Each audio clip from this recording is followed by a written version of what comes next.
would you like to see more of next year's conference? Well, I think that, like everyone now who thinks about treatments for multiple sclerosis, we've got used to the fact that early relapsing remitting disease is relatively treatable and we have lots of drugs. And we need to shift our attention even more, I think, to preventing progression and treating progression when we've got it. And we've had the first few examples of drugs that may do that here, and I want to see more of that next year. Sure, I mean there seems to be a big emphasis on progression Yeah, now.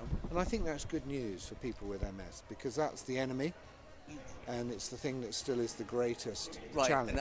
Absolutely. I mean, it's surprising there's so many drugs for relapse remitting, and why do you think there was so much emphasis placed on that? Well, I think it's because it's feasible.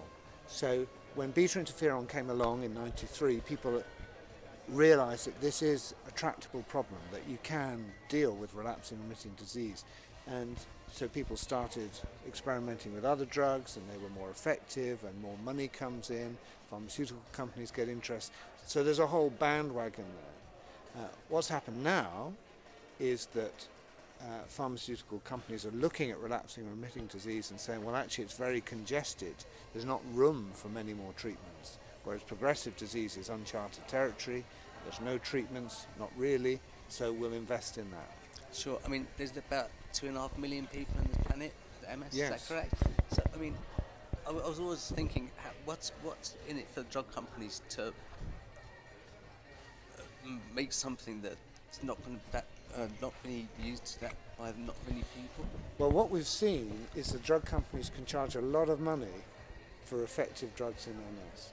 And I'm not sure they realise just how much money they can get away with in a competitive market economy, but in the States you pay a lot of money for your MS Sure. drugs, which means that there's a lot of profit to be made, which means that there's a lot of investment. Okay.